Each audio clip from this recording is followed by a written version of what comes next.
I'm leading a virtual asynchronous book study right now that's discussing the Gospel according to John. And I'm in this virtual book study group that we have. I think it would be the majority of folks would identify as Christian within the study. Not everybody in the study identifies that way, but I'd say that's kind of the majority view. I've been studying the biblical literature I say this my whole life. I grew up around the literature, studied, like a lot of it just like through high school. But then in college, I went to college for religious studies and philosophy, and I've just been engaged in the study of the sacred literature in the decades since, just as kind of like a hobby. I guess it's a strange hobby to have, but I've maintained a blog about this for some time, and I make a lot of content exclusively about this sort of a topic, about the biblical literature, really informed by kind of a Jewish interpretive lens, but also an academic lens, a kind of a critical theory lens, not critical theory in terms of like negative criticism. I mean, critical theory in the academic sense of a theory that's applying methodology and principles to the examination of some subject area, right? And so for me, that's biblical source criticism. I'm really interested in who wrote the text, how was the text developed, composed, compiled, edited, stitched together over time. I'm interested really in the Bible, the Tanakh, which is the Hebrew Bible, but also the Christian scriptures as well, the gospel accounts in the New Testament. My view overall is that we only think of the Old Testament as Jewish and the New Testament as Christian, because that's where we've arbitrarily constructed lines that we've said, yeah, the OT is for Jews, the NT is for Christians. Of course, Christians are happily pull from the Old Testament in order to lift up certain things that they want to claim about Jesus. But these are all kind of artificial and arbitrary lines that have been placed because all of it was Jewish to begin with. And then, you have a Jesus movement, and that Jesus movement then turns into Christianity that certainly does diverge from Judaism. And so you've got separate traditions, but those separate traditions come from a single point of origin. Now, in the Abrahamic tradition, there's also Islam. I am not studied on Islam, so I tend not to talk much about that because all of us, we should not talk about things that we don't know about, mainly. And so I don't mean it to be a disservice to omit Islam from my studies and my discussions. I mean it more as a sign of respect that I wouldn't pretend to speak about things that are outside of my knowledge. So I typically talk about Judaism and Christianity, and these are the traditions that exist within my family. And so I'm intimately familiar with these traditions, both because of academic formal study, but also lived experience about my own life is at the intersection of those traditions. So those are the traditions that I tend to speak most about. Now, I do a lot of dialogue with a lot of people, and in particular, a lot of Christian communities. That's where I've been leading a lot of book studies over many years. This has been a point of interest for me, and I hope that people that may see this video that have been a part of those studies understand that these have been productive and constructive, and I hope everybody's learned a lot, through reading books together and things like this. Now, in the content that I make around this, the discussions that I have about this, I think there are really like four kind of areas that you sort of have to unlock in order to engage in a non-confessional, non-apologetic discussion around the sacred literature. I think there's a big view, which is like, why would we even study the Bible at all?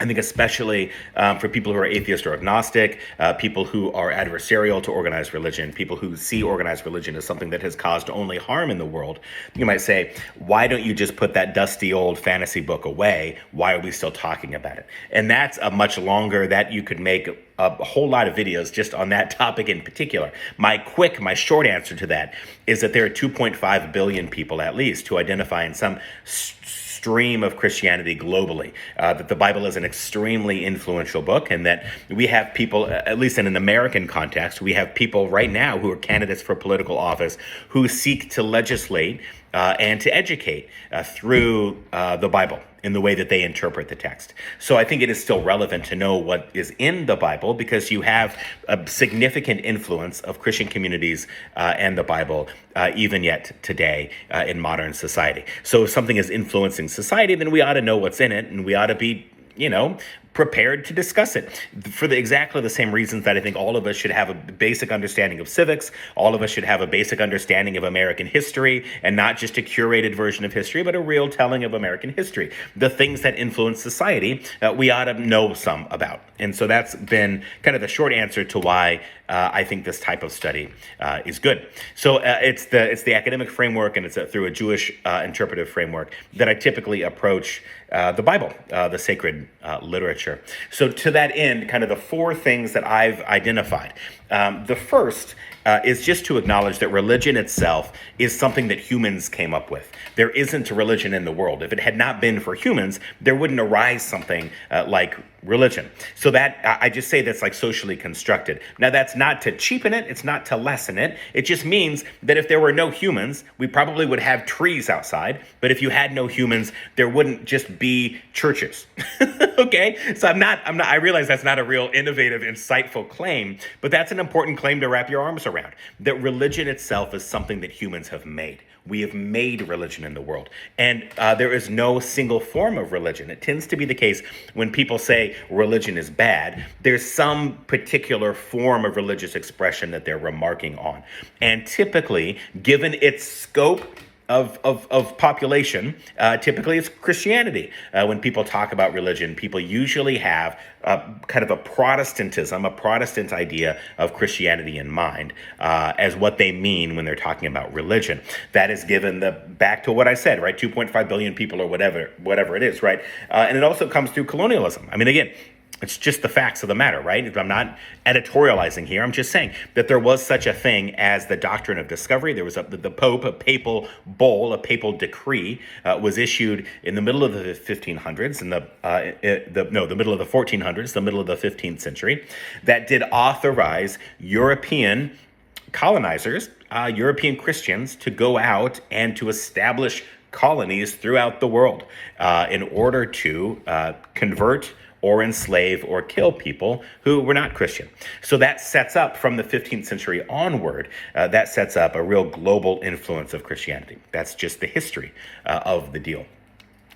But the first thing of these four principles I'm talking about, they're not even principles, but like four sort of whatever things that I think are enabling conditions to have serious and robust dialogue about the sacred literature. The first is just to say religion is a man-made category, socially constructed category. Had it not been for us, there would be nothing in the world that is religion. Okay, it's a thing that is created by humans and serves humans to the ends that it actually serves us. It's a sort of a socially constructed thing. That's number one. The number two thing that kind of comes from this is that the sacred literature that we have is human authored. Now, we can set to one side whether the human authors were divinely inspired. That's something that people who have a religious or apologetic framework oftentimes like to say, well, it's divinely inspired material.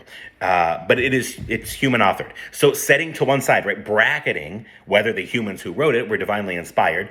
I don't take that view, but I understand people do hold that view. But these are human authored documents. So religion is socially constructed and the biblical literature is human authored. So those are the two big things that are important to say. And then I think the third thing to come off of that, right, the third thing to come off of that directly is then to say that with human authored source documents, there is a human agenda that's at play in the text, that humans are writing from a rhetorical point of view, from a rhetorical perspective.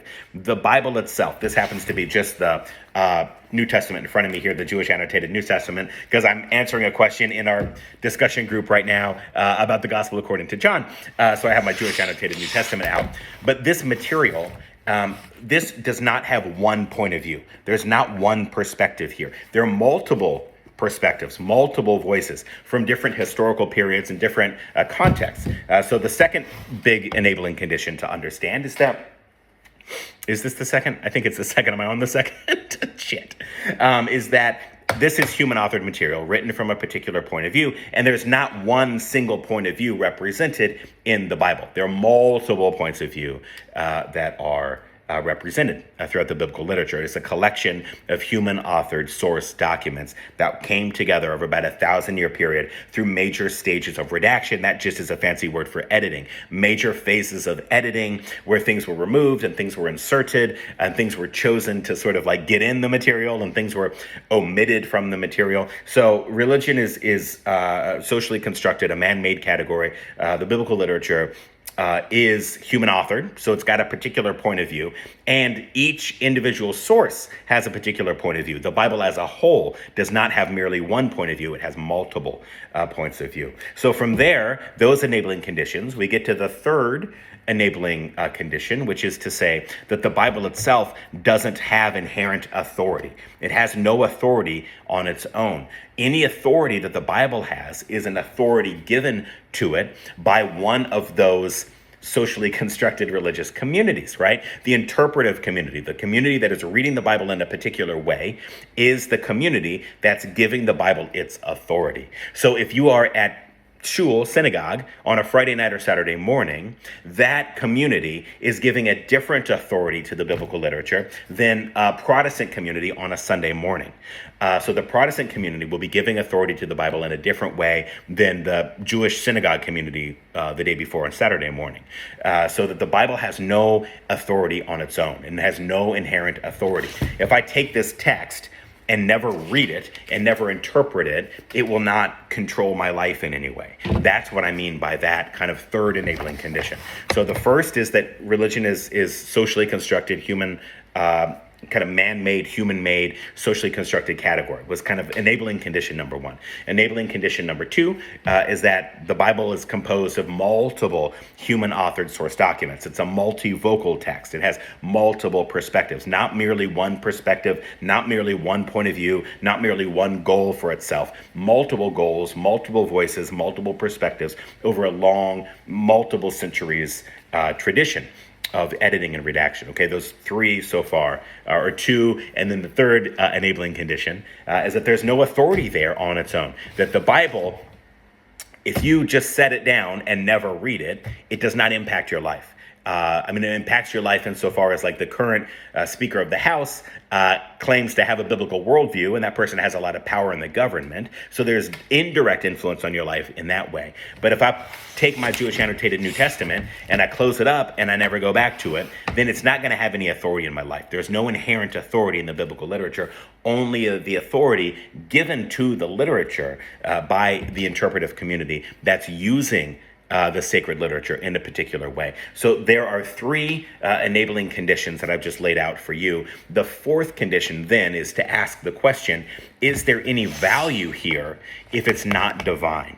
And I hear a lot of pushback around that. I get a lot of comments on social media about that very point, which says, well, if Jesus isn't the Son of God, why follow Jesus? If the Bible is not divinely authored, then why read the Bible?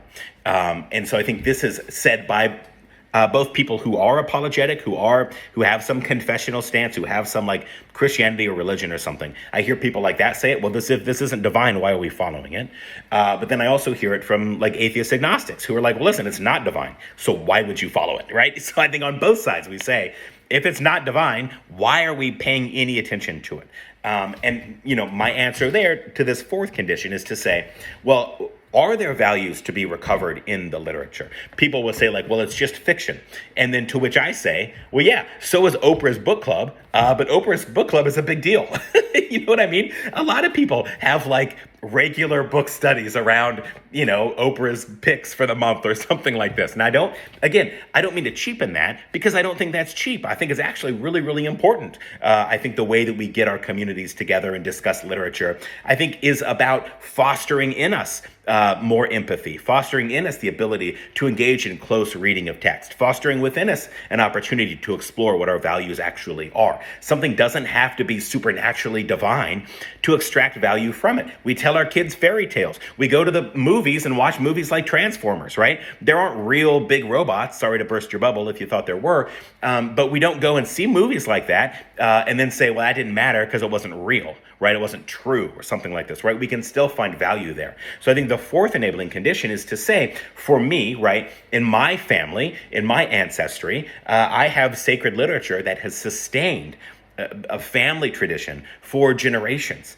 And they've been reading these same books and these same stories and wrestling with the meaning. So there is tremendous amount of meaning there, even if it isn't divine. So I just wanted to this is almost like, I don't want to use the word manifesto or something, and neither are these totally innovative ideas. I'm not the first person to say any of the things I've just said to you. Maybe the first person to say it in the way that you heard it or whatever, something like this. But these are not new ideas. These are not novel ideas that Adam is introducing to you. But I do think these are 4 important enabling conditions when you engage in a serious reading of the biblical literature. The first to say that religion is socially constructed. The second to say that these are human authored source documents that are written from a particular position. The third to say that the Bible has no authority on its own. It only has the authority conferred upon it by an interpretive community. And the fourth is to say that even if it is not divinely inspired or divinely authored, even if there is no supernatural origin here, there can still be meaning and value in reading the literature. So there's a quick rundown in about 15 minutes. So there's like a little bit of a talk from Adam.